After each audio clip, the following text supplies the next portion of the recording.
Olá, caros amigos do YouTube, eu sou Kátia Magalhães, sejam todos muito bem-vindos ao canal Chá com Debate, o seu espaço de interlocução livre e democrática na internet. Ontem, enquanto o senhor Sérgio Moro prestava o seu depoimento à Polícia Federal, Bolsonaro usava suas redes sociais para acusar Moro de ser um Judas e para afirmar que não viria a sofrer um golpe no seu próprio governo. Eis aí mais um apelo tribal do presidente da República, mais um sinal dado por ele, mais um aceno à sua tribo, aceno este que vamos analisar um pouco no vídeo de hoje, em duas partes. Primeiro, na parte referente à alusão a Judas. Ao comparar Moro a Judas, o que ele pretende dizer? Pretende dizer que Moro foi não apenas um traidor, mas também que Moro entrou num conluio, já que conluio é uma palavra implícita à ideia de Judas. Lembremos que Judas recebeu alguns dinheiros dos romanos para entregar Jesus Cristo. Então, a figura de Judas remete claramente a um eventual conluio de Moro com supostos inimigos não nominados pelo presidente da República para entregarem a cabeça de Jair Bolsonaro. A par da acusação de traição, que, a meu ver, é uma acusação de cunho muito emocional, revela mais uma vez Bolsonaro falando com o fígado, falando sem qualquer parâmetro de razoabilidade e que mostra puro ressentimento. A par desse trecho relativo à traição, há um aspecto que me parece muito mais grave na invocação da imagem de Judas, que é exatamente a parte de um suposto conluio. Em que medida isso é grave? Porque, ao comparar Moro a Judas, Bolsonaro está, sim, atacando diretamente a honra de Moro, cometendo, possivelmente, para dizer o mínimo, uma injúria contra Moro, ou seja, lançando uma expressão, um substantivo injurioso, denegritório da reputação de Moro. E, na pior das hipóteses, pode estar, inclusive, incorrendo em calúnia contra Moro. O que é calúnia? Já explicamos brevemente em outro vídeo, mas reiteraremos um pouco, sobretudo para vocês que eventualmente não forem da área jurídica. Calúnia é a falsa imputação a alguém da prática de um crime.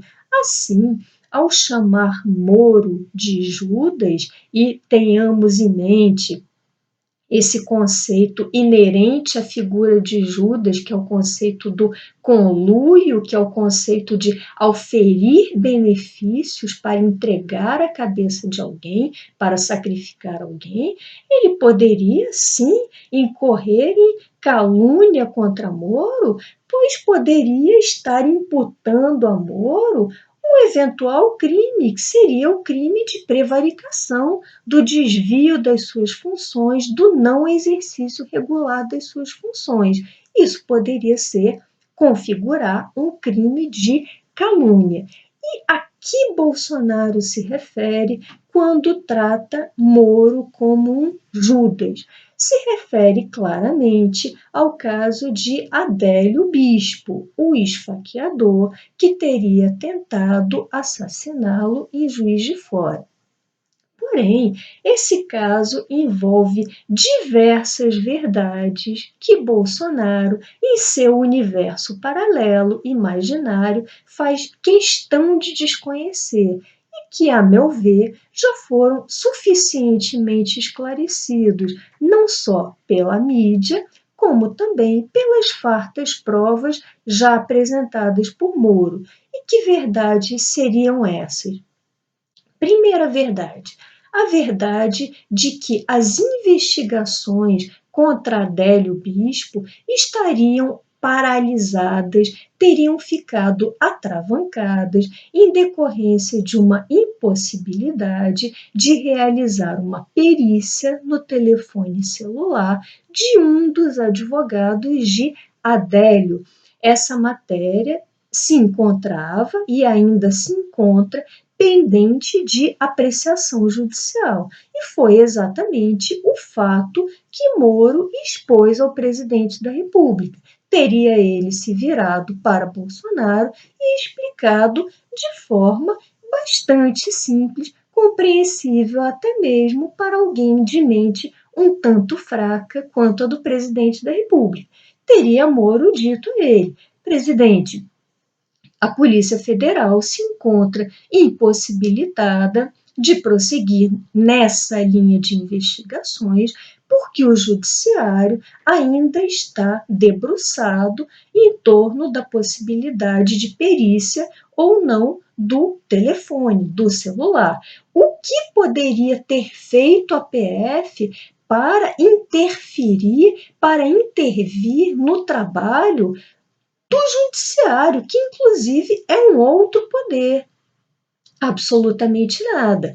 Mas Bolsonaro, com sua vocação autoritária, em sua mente mais afinada com governantes despóticos como Luís XIV e outros, Bolsonaro deve ter certas dificuldades em entender o próprio princípio da separação dos poderes e o princípio da autonomia desses mesmos poderes.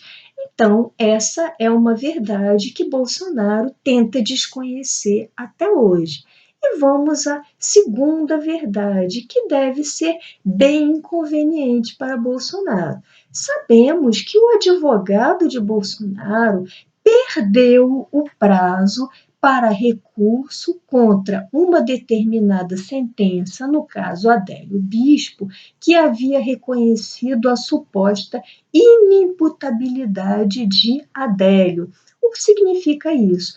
O juiz entendeu que Adélio seria mentalmente incapacitado, seria uma pessoa transtornada e, como tal, não teria capacidade jurídica, jurídico-criminal, de ser responsabilizada pelos seus atos. E o que fez Bolsonaro? Em vez de recorrer dessa sentença, perdeu o prazo. Ou ele ou seu advogado, isso não sabemos muito bem, ou talvez não tenha mesmo desejado recorrer dessa sentença. O fato é que a sentença permaneceu lá, não foi objeto de recurso e transitou em julgado. Assim, para todos os efeitos, para os efeitos da justiça, para os efeitos legais, o senhor Adélio foi tido como inimputável. Porém, Bolsonaro prefere desconhecer, prefere passar a largo de todos esses fatos objetivos e culpar Moro pela não responsabilização de Adélio, quando, na verdade, o grande ressentimento, a grande frustração de Bolsonaro em relação à figura de Moro, sabemos disso, acabamos de presenciá-lo, se deve à recusa de Moro em permitir que ele mexesse a seu bel prazer na cúpula da Polícia Federal, certamente para blindar seus filhos, blindar seu clã de investigações bastante incômodas a todos eles. E agora vamos à segunda parte das falas de Bolsonaro nas redes, que é a parte relativa ao golpe. Segundo ele, não sofrerei um golpe no meu governo.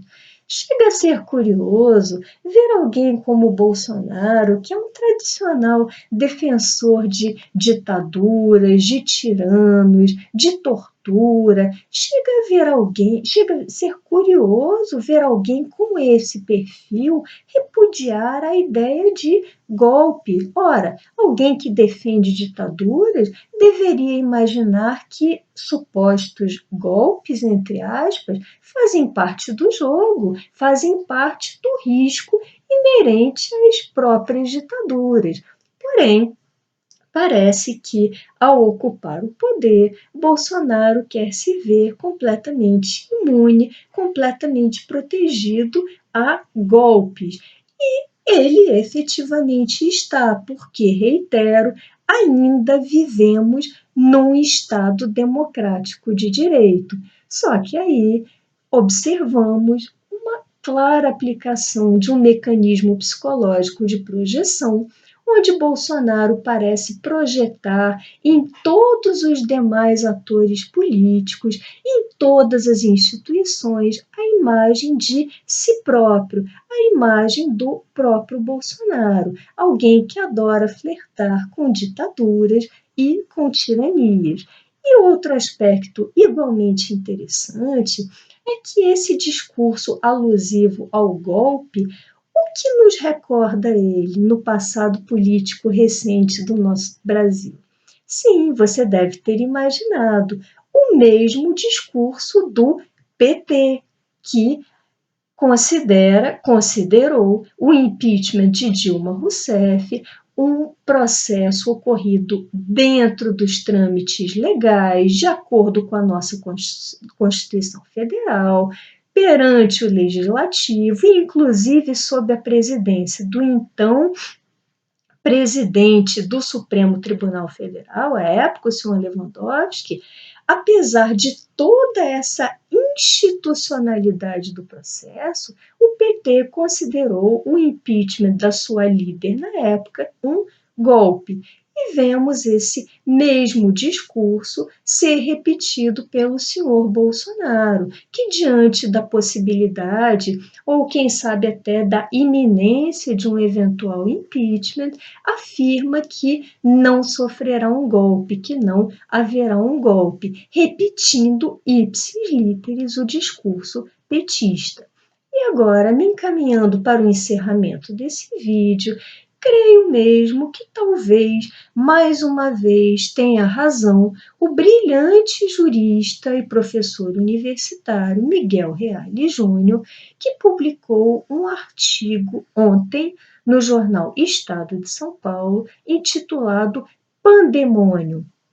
Em sua longa explanação, Reale justifica a razão pela qual já há mais de um mês vem cogitando da possibilidade de interdição do presidente da República, o que seria um evento inédito entre nós, e interdição devido a quê? Em decorrência de seríssimos problemas psiquiátricos que talvez afetem a mente do presidente da República. E aí Reale desce a minúcias, inclusive a referências a certos tratados de medicina legal, mostrando que talvez Bolsonaro sofra de transtornos psiquiátricos graves, antissociais, ao demonstrar completa insensibilidade para com o sofrimento alheio. Temos visto esse traço de caráter de Bolsonaro,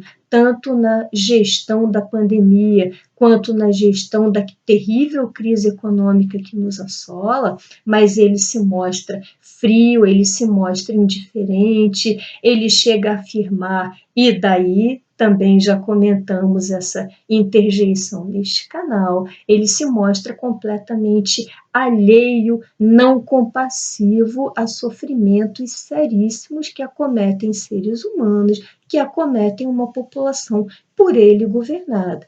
E esse é um transtorno que possivelmente, talvez o acometa, no dizer do professor Reale. Outro transtorno do qual ele parece sofrer é um transtorno paranoico, pois ele enxerga inimigos, ele enxerga oponentes em todas as frentes, em todas as pessoas ao seu redor, e não apenas na dita oposição, mas em pessoas que até ontem, até pouquíssimo tempo, eram aliadas muito chegadas, muito próximas a ele. Mas se essas pessoas não repetirem exatamente toda a ladainha, todo o mantra, todo o cântico tribal que ele propõe, essa pessoa já será considerada de pronto uma inimiga. E assim ocorreu com vários deputados aliados, ex-aliados, com movimentos que haviam sido aliados e haviam sido apoiadores. Ele considera prontamente inimigo. Chegou ano passado